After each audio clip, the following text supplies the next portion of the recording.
Okay, folks, get ready for a long, fascinating, and very personal journey into the past. Today, you and I are going to unravel one of the strangest and most intriguing mysteries in the history of weapons. A mystery that may have cost lives. A mystery about rejection, stubbornness, personal ambition, and cold steel. I won't just recite the facts to you. I'll process them through my own understanding of history, economics, and human nature. And at the end, I expect action from you. Write in the comments what you think about this. Subscribe so you don't miss the next investigations. This is a story that deserves your attention. Let's go. Why did the U.S. Army say no to the Lewis gun? A personal vendetta, the stupidity of generals, or cold calculation? Greetings, lovers of history, technology, and great human dramas. Today we are not just talking about a weapon. We are talking about a moment when the choice between two types of steel could have changed the course of history for hundreds of thousands of soldiers. This is about the Lewis gun, that very one with the distinctive thick barrel and top-mounted pan magazine, which became one of the icons of World War I, but not for the American Army. While British Tommies in the trenches of France and Flanders praised it for its lightness, reliability, and for saving lives, American generals in Washington offices did everything to prevent it from being adopted. Why? That's the million-dollar question. Or rather, a question involving much more money, considering the scale of military contracts. To understand the full depth of this story, we need to take a step back. Straight to the end of the 19th century. Imagine a world that did not yet know what total war was. Infantry tactics still revolved around dense skirmish lines and bayonet charges. But something new, terrifying, and effective was already in the air: rapid-fire weapons. The light machine gun, which one man could carry and operate, was the holy grail for military engineers. Not the bulky Maxim on a heavy tripod, requiring a crew of several men and pack animals to move, but a true light, mobile infantry weapon. And then he appears on the scene, Colonel Isaac Newton Lewis. A man of character and inventor who retired from the U.S. Army, rumored to be due to conflicts with superiors. And in 1911, he patents his design. Lewis's genius lay in simplicity and elegance. He used a gas-operated system, where part of the propellant gases are tapped from the barrel to drive the reloading mechanism. But the main feature was air cooling. Instead of a water jacket like the Maxim or Vickers, the Lewis gun had its barrel encased in a massive aluminum radiator. When fired, it heated up, and the flow of air created by the muzzle shroud, that thing on the end of the barrel, literally pulled the hot air out from under the shroud, drawing in cold air from the rear. This was a breakthrough. The weapon became dozens of kilograms lighter. Its weight was about 12 kilograms, comparable to a modern light machine gun, plus a 47-round pan magazine. Yes, not belt-fed, but for a mobile weapon, just what was needed. Lewis was not only an inventor but also a businessman. He understood that breaking through the wall of conservatism in his own military department would be difficult. So he looked across the ocean to Europe, where a storm was already brewing. And he hit the jackpot. The British Army, which was just realizing the terrifying power of machine guns after the first battles of 1914, seized on his design. Production was set up at the Birmingham Small Arms Company, BSA, and it took off. By 1916, as British journalist Sidney Brooks wrote, the Allied armies, Britain, France, Russia, Italy, already had about 40,000 Lewis guns. It was mounted on planes and airships. Of 7 Zeppelins shot down by the British, 6 were credited to this machine gun. The soldiers loved it. It was their friend in the trench, the thing that gave them a chance against waves of attacking German infantry. And what about the USA? Neutral, observing from the sidelines, but preparing. And here begins the most interesting and dark layer of our story. Lewis, being a patriot or a pragmatist wanting to make money at home, of course offered his brainchild to the American Army as early as 1912, through his Automatic Arms Company. And here we come to the key document, the Memorandum of June 17, 1916. Its author is General William Crozier, Chief of the U.S. Army Ordnance Department, the man who essentially decided what soldiers would go to war with. This document is an attempt to justify, to explain why they had been turning away from the Lewis all this time. Crozier describes the history of the relationship starting in 1912. And from the first lines, bureaucratic red tape and, forgive me, obvious obstruction are visible. Lewis's company asks for field tests. They are politely refused, saying, first, technical tests at the Ordnance Department, then maybe field tests. That's standard procedure, you might say. Yes, but there's a nuance.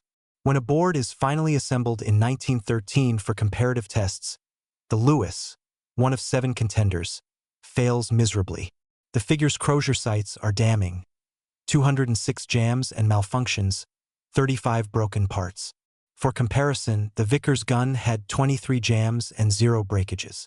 The automatic rifle B'nai Mercy, which the U.S. Army was then using, had 59 and 7.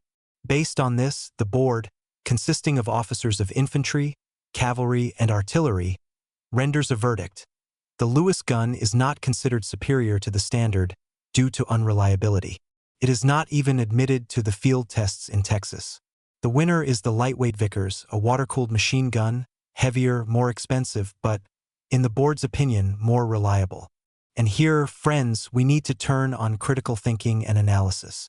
What were these Lewis guns? The memorandum states in black and white, serial numbers 39153 and 39930, manufactured in England by BSA. These were early models, from 1913. Now let's remember what happened in Britain between 1913 and 1916. The most brutal use of weapons in conditions of mud, moisture, and trench life. Design improvements. Mass production and refinement of technology.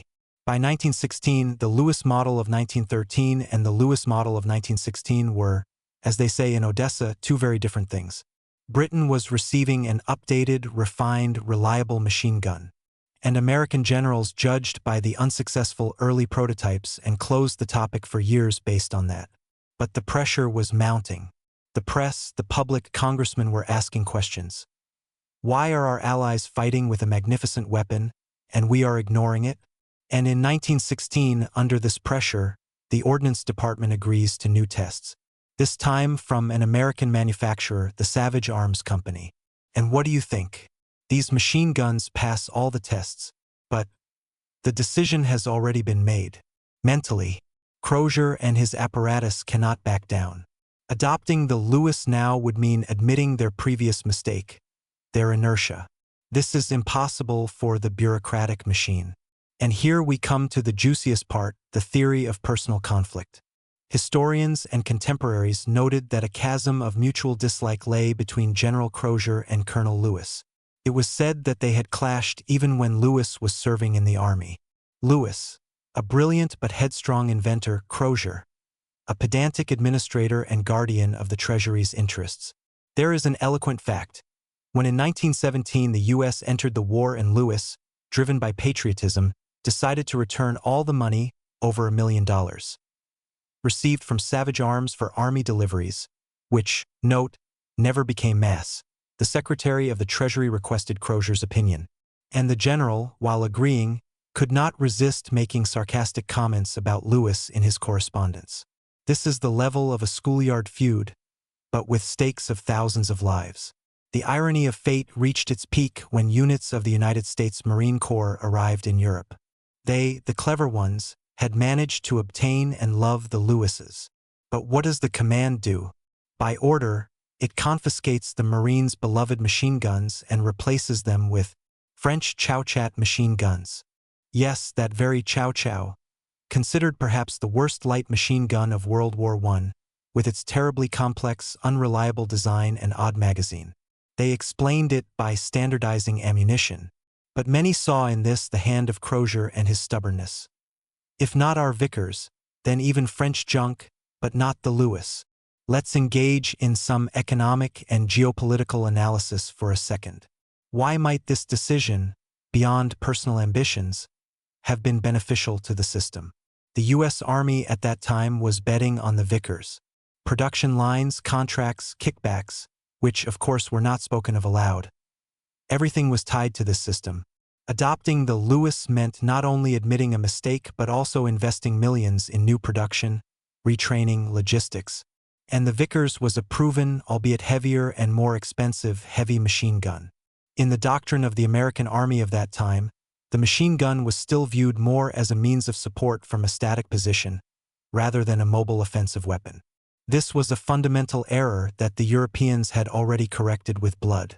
The United States was about to go on the offensive in 1918, and the absence of a light, mobile machine gun undoubtedly affected their combat capabilities and, sadly, their casualties. So what do we have in the end? A classic tragedy at the intersection of invention, bureaucracy, and human character. A brilliant design that saved thousands of lives on one side of the ocean was rejected on the other due to a cocktail of early failures, conservative military thinking, economic interests, and very likely personal animosity between key figures. The U.S. Army went into its first modern war with a heavy, conceptually outdated weapon, when it could have had one of the best machine guns of the era in its hands. This story is not just an archaeological curiosity. It's a lesson for all time. How institutional inertia and personal ambitions can hinder progress with the most serious consequences. How important it is to look at real experience, not reports from 5 years ago. How one vendetta among generals can influence the course of history. And what do you think? Was Crozier a stubborn bureaucrat who put his pride above the interests of the soldiers?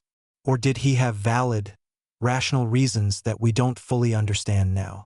Could Lewis's in the hands of American infantry have changed anything in those bloody meat grinders of 1918? Write your opinions, guesses, thoughts in the comments. Let's discuss this historical puzzle together. And if you're interested in such deep dives, where technology intertwines with human passions and major historical processes, be sure to subscribe to the channel. There are many more investigations like this ahead. Your engagement, comments, and likes helps the channel grow. Thanks for being with me on this long dive. Until next time in the labyrinths of history.